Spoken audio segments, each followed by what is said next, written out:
Приветствую, друзья! Сегодня хотелось бы поговорить про самые передовые системы вооружения, в том числе, которые сейчас вот активно начинают применяться русской армией, потому что сейчас мы видим, что поле боя настолько динамично меняет вот системы вооружений, которые в приоритете, что, конечно же, за этим очень важно следить и понимать, насколько сейчас активно работают российские ВПК, ну и ВПК наших противников с блока НАТО. Если раньше считалось, что, например, система Patriot — это такая супер-мега-система ПВО, которая перехватывает чуть ли не все возможное, то сейчас мы видим, что это, ну, мягко говоря, не так, особенно с учетом того, что данную систему ПВО ВКС РФ регулярно уничтожали уже. И буквально вот на прошлой неделе, конечно, в результате атаки, как минимум, одна система ПВО, это несколько вот пусковых установок, радар и плюс станция управления, была уничтожена. И сейчас вот уже режим Зеленского в публичном поле многократно вот уже рассказывал, как им тяжело все эти системы ПВО достаются. И по факту вот взамен уничтоженной сейчас с Германии якобы уже доставили вот новую систему ПВО, которую вот купили фактически у США. Ну а собственно Германия, когда в США смогут произвести эту систему ПВО, тогда ее только в следующем году получат. И тут важный параметр заключается в том, что на самом-то деле эта система ПВО уже прошлого века, и объективно она не дотягивает до самых, так сказать, передовых технологий, которые применяются на поле боя, потому что сейчас эра дронов, ну а данная система, она просто стоит космических денег, и это все-таки больше уже про отмывание денег, нежели про военную эффективность. И поэтому, конечно же, подобного рода новости про вот возврат системы ПВО, там, вот недореху взамен утраченной, это, конечно же, история в пользу бедных. Однако вернемся к главной теме данного ролика. Обратите внимание, что последние месяцы вот режиму Зеленского предоставили много истребителей F-16, много истребителей Мираж-2000 французских.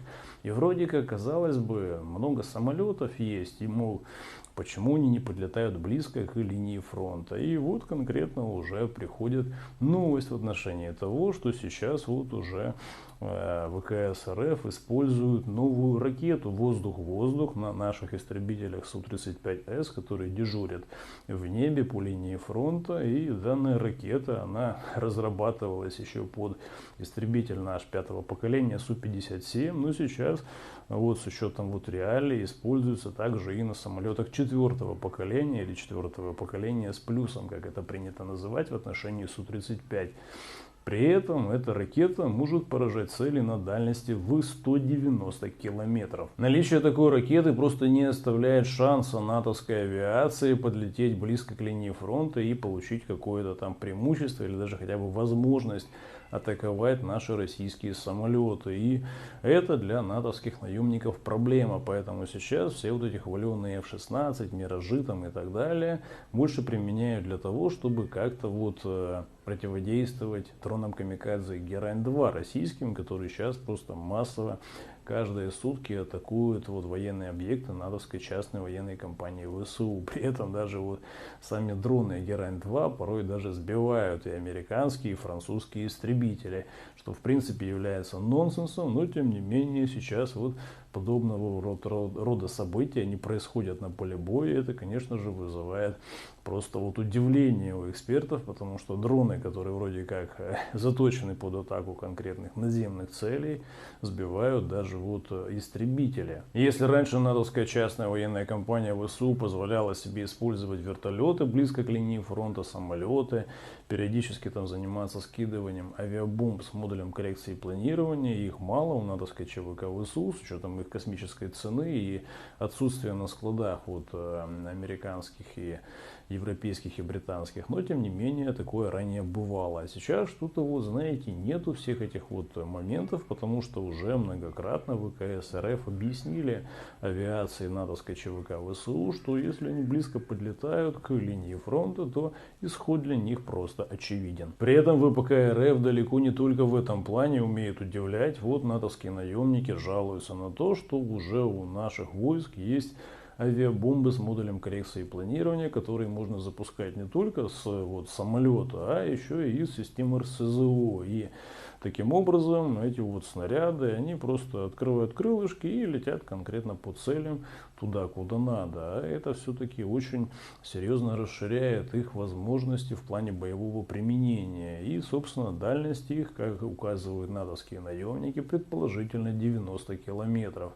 А это все-таки, знаете, очень серьезно также и может влиять на ход событий на поле боя, потому что сейчас, с учетом вот того, что РСЗО можно потянуть очень близко к линии фронта, то, конечно же, вот горизонт применения подобного рода авиабомб явно очень серьезно расширяет возможности русской армии. Сейчас также на поле боя нужно иметь очень дешевый и очень эффективный транспорт, потому что объективно это расходный материал сейчас для русской армии. И автомобилей нужно, знаете, очень много, особенно пикапов, и чем дешевле, чем более неприхотливый этот автомобиль будет, тем лучше. И сейчас вот российский ВПК уже, помимо того, что выпускал там различные буханки там и УАЗики Патриот, уже начинают выпускать специализированные автомобили под конкретно цели специальной военной операции. И можно заметить, что на базе уже Нивы сделали полноценный вот боевой пикап именно вот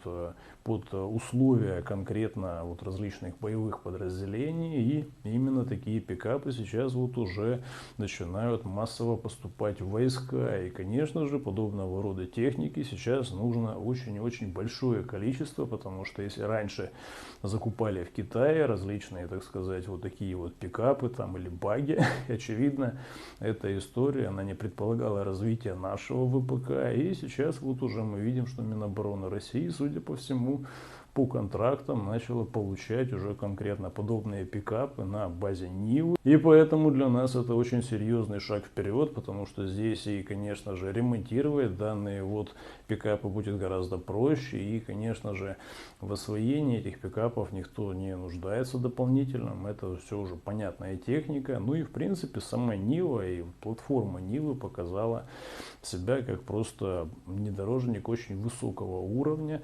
вот, характеристики которого давно никто не ставит под сомнение даже за границей. И, конечно же, сейчас, когда вот таких машин появится все больше и больше в войсках, это, конечно же, очень серьезно снимет проблематику в плане вот транспортировки различных грузов и вот передвижений на линии фронта. А это на самом-то деле очень и очень хорошая история. Можно заметить, что это по факту машина для войны самая натуральная, потому что, конечно, и двери там особо не нужны, и прочие аспекты, которые в гражданских автомобилях кажутся нормой, но на поле боя они, очевидно, не надо. И, конечно, сейчас очень важно все-таки, что уже наш ВПК начал выпускать вот подобного рода транспортные средства, и автопром начал все-таки уже профильно вот удовлетворять потребности армии. И раньше этого не наблюдалось, но сейчас мы видим, что все-таки автопром наш перестроился под новые реалии. При этом изменения в подходах могут коснуться и даже военно-морского флота России, потому что сейчас вот уже глава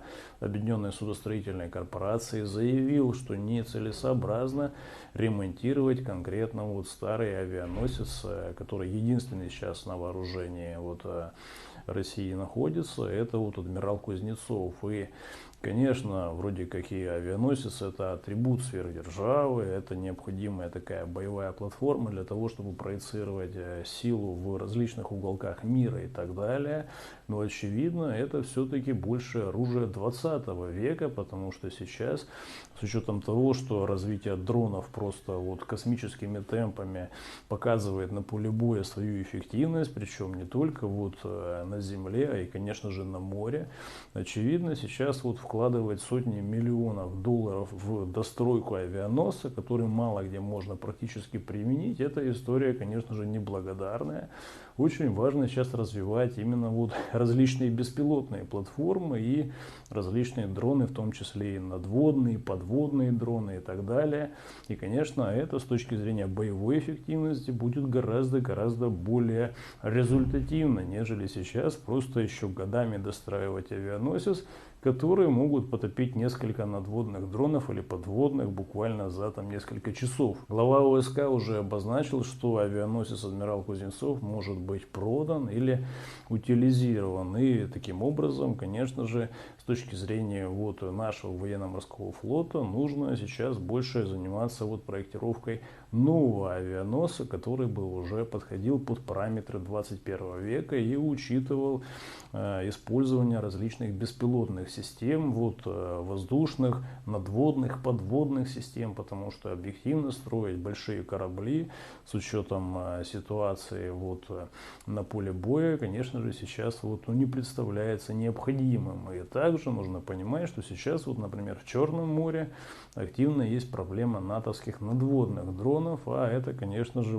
явно задача не для авианосца, а для других дронов, уже российских, которые сейчас очень необходимы на поле боя и конкретно для защиты ключевых наших интересов в Черном море. Уже очевидно сейчас, что будущее военно-морского флота России за различными беспилотными системами, и, конечно же, в этом направлении наши инженеры очень активно трудятся, и очень много есть перспективных направлений, которые сейчас развивают. И, конечно же, с учетом того, что мы видели на примере дрона Герань-2 и на примере беспилотника Камикадзе Ланцет, очевидно, наши инженеры сейчас работают над тем, чтобы вывести самое оптимальное решение с учетом будущего на 20, 30, а то и 50 лет вперед. И, конечно же, сейчас утвердят программы по производству уже дрононосцев и различных кораблей по применению дронов, и, конечно же, их будут использовать максимально эффективно. Натовские инженеры также стараются сейчас активно развивать дроностроение, и можно заметить, как немцы сейчас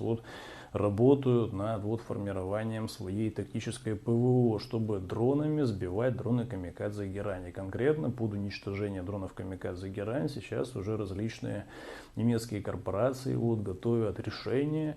И им видится, что это будет эффективно якобы на поле боя, если они будут использовать такие дроны, которые будут очень быстрые и таким образом, с точки зрения немецких инженеров, будут каким-то образом противодействовать Гераням. Но как оно будет на практике, посмотрим, особенно с учетом того, что сейчас, конечно же, немецкие корпорации будут пытаться эту систему ПВО тактическую откатать, конечно же, на территории натовской частной военной компании ВСУ. Ну и напоследок небольшой штрих в отношении применения американской суперсовременной, самой дорогой системы ПВО ТХААД, потому что оказалось, что две таких системы загнали в Израиль, прежде чем началась война с Ираном. И эти системы фактически за 12 дней отстреляли 25% в принципе ракет к этой системе ТХААД, которые только американский ВПК произвел за весь период вообще существования данных систем. И это просто, знаете, фиаско и коллапс, особенно с учетом того, что каждая ракета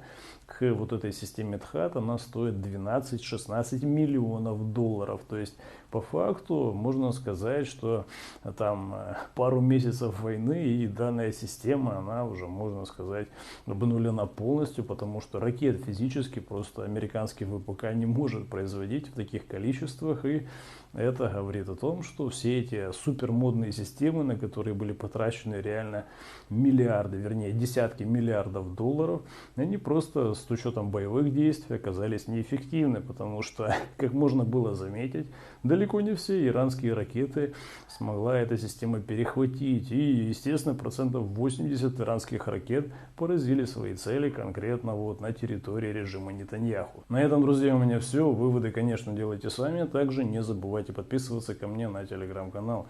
Там всегда больше интересного, нежели в видеоформате. Ссылка на мой телеграм, как обычно, находится в описании под этим видео. До скорого!